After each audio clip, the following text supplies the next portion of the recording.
జై శ్రీమన్నారాయణ. మన సివిఆర్ ఓం ఛానల్ ప్రేక్షకులందరికీ కూడా జై శ్రీమన్నారాయణ. నేను మీ ఐకాన్ ఆస్ట్రాలజర్ గట్టుపల్లి సురేష్ బాబు.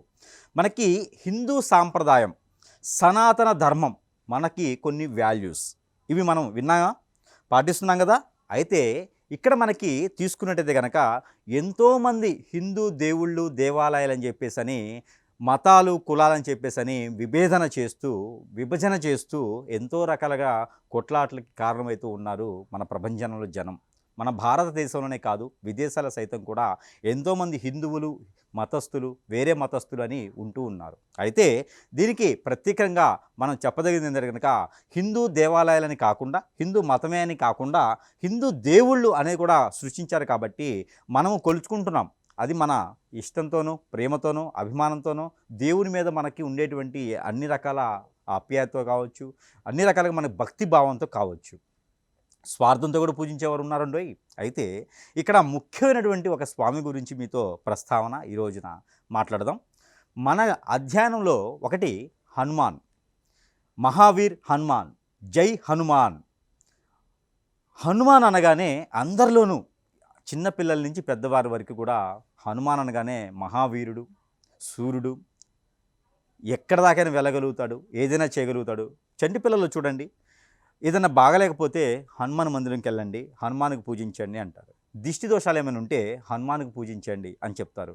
ఏదైనా భయం వేస్తుంది మనకంటే హనుమాన్ ఆలయానికి వెళ్ళండి, అక్కడ హనుమాన్ ఆలయం ఉంటే దర్శనం చేసుకోండి, మీ భయం అన్నీ కూడా పటాపంచలైపోతాయి అంటారు. అంటే చూడండి, మన పెద్దవారు మనకి హనుమాన్ గురించి ఎంత ప్రేమగా చేశారో. ఎందుకండి మన రామాయణ కాలంలో కూడా చూసుకున్నట్టయితే కనుక, మనం రామాయణం చదివినట్టయితే, రామాయణంలో విలువలు తెలుసుకున్నట్టయితే కనుక ఆ శ్రీరామచంద్రమూర్తి కావచ్చు, సీతమ్మ వారు కావచ్చు, లక్ష్మణస్వామి కావచ్చు, వీరంతా కూడా హనుమాన్ యొక్క సాయంతోనే మళ్ళీ కూడా మన ప్రపంచానికి ఐడియల్గా నిలబడ్డారని మనం చెప్పొచ్చు. హనుమాన్ ఒక మన ఐడియల్గా చెప్పొచ్చు. ఎందుకంటే కనుక హనుమాన్కి ముఖ్యంగా మీకు ఎంతవరకు తెలుసో నాకైతే అర్థం కాలేదు, కానీ నాకు తెలిసినటువంటి కథని నేను మీకు ఒక ప్రస్తావనలో తీసుకొస్తున్నాను. దాంట్లో ముఖ్యంగా మనము గ్రహించవలసింది, గమనించవలసింది ఇదే నిజమా అని కాకుండా అయినా ఎన్నో రకాల కథలు ఉంటాయి. దాంట్లో ఒకటి అనుకోకుండా కొంచెమైనా మనం పాటించుకొని ఉండాలి. దాంట్లో ముఖ్యమైనటువంటిది ఏంటంటే హనుమాన్. వాస్తవంగా చెప్పాలంటే హనుమానికి ఒక రూపం అనేది లేదండి. హనుమాన్ ఇలా ఉంటాడు, హనుమానికి ఇలా ఉంటుంది అనేది అయితే ఏం లేదు. మన ఏ దేవుడైనా సరే మనము రూపకల్పన చేసుకొని, మనము సృష్టించుకొని, మానవుడు చేసినటువంటి దేవుడు అనే విధంగా విగ్రహ రూపం కావచ్చు, ప్రతిమ రూపం కావచ్చు, ఆర్టికల్స్ కావచ్చు, ఏదైనా సరే మనము ఆర్టిస్ట్ లాగా మనము సృష్టించుకున్నటువంటి దేవుళ్ళు. ఈ రూపం ఉంటే లక్ష్మీ అమ్మవారు, ఈ రూపం ఉంటే సరస్వతి మాత, ఈ రూపం ఉంటే పార్వతమ్మవారు, ఇలా ఉంటే శ్రీ వెంకటేశ్వర స్వామి వారు, ఇలా ఉంటే సత్యనారాయణ స్వామి వారు అని చెప్పి మనము సృష్టించినటువంటి దేవుళ్ళు. ఆ రూపం లేదు కాబట్టి. కానీ ఇక్కడ హనుమాన్కి నిజంగానే రూపం లేదు. హనుమానికి రూపం అంటే ఉంటుంది, చర్మం ఉండదు. హనుమానికి చర్మం ఉండదు కాబట్టి తను వాయుపుత్రుడు అంటారు. తను వాయుపుత్రుడు అంటే గాల్లో తిరిగేటువంటి వ్యక్తి కాదు.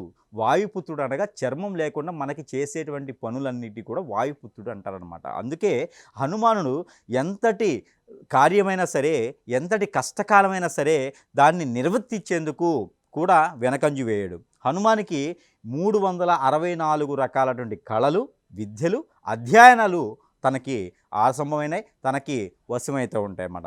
ముక్కోటి దేవతలు కూడా తనకి వశమై ఉంటారు. హనుమానుడు ఆకాశంలో విహరించేటువంటి మనకి ఏదైతే ఇప్పుడు నడిచేటువంటి ఫ్లైట్స్ కావచ్చు, రాకెట్స్ కావచ్చు, ఇంకా ఎలిఫెంట్స్ ఎన్నైతే ఉన్నాయో అలానే మనకి హనుమాన్ కూడా ఆకాశంలో విహరించేటువంటి ఒక వ్యక్తి అని కాదు, ఒక శక్తి అని కూడా మనం చెప్పవచ్చు. అలాంటి హనుమాన్ గురించి మనం ఎంత మాట్లాడుకున్నా కూడా చాలా తక్కువే. హనుమానికి సంబంధించినటువంటి ముఖ్యంగా 3 విషయాలు మాట్లాడవచ్చు. ఎంతటి రాముల వారు సీతమ్మ వారి యొక్క జాతకాలు కావచ్చు, పరిస్థితులు కావచ్చు, వారి యొక్క వెడబాటు తత్వం కావచ్చు.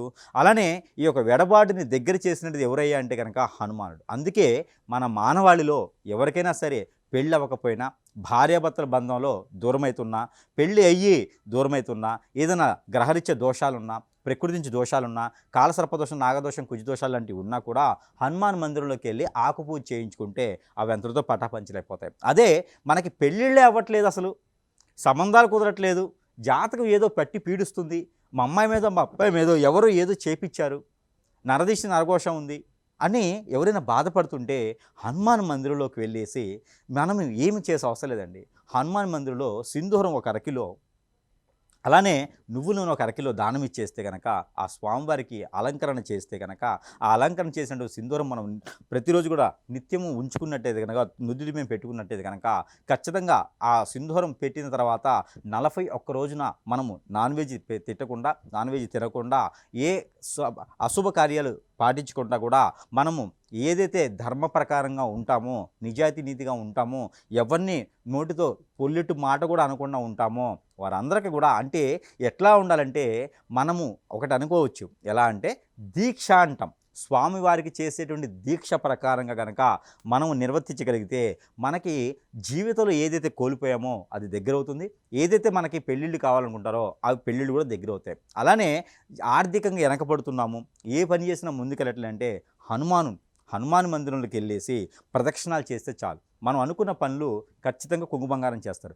జాబులో వెసులుబాట్లు కానియండి, వ్యాపార వృద్ధి కానియండి, మీ మీద ఆపోజిట్లో ఎవరైనా వ్యాపారం పెడితే దానివల్ల నరదిష్టి ఉండడం, కాంపిటేటర్లు రావడం, జాబులో ఎంత చేసినా వెసులుబాటు లేదు, ప్రమోషన్స్ లేవు, ఇంక్రిమెంట్స్ లేవు, ఏం అర్థం కావట్లేదు అంటే 41 రోజున కష్టం ఉంటుంది. కానీ ప్రతిరోజు కూడా హనుమాన్ మందిరం మీ సమీప దూరంలో ఉంటే కనుక 11 ప్రదక్షిణాలు చేయండి. మీకు కొంగు బంగారం చేసి మీరు అనుకున్నటువంటి కార్యాచరణ ఖచ్చితంగా నిర్వర్తిస్తూ ఉంటారు.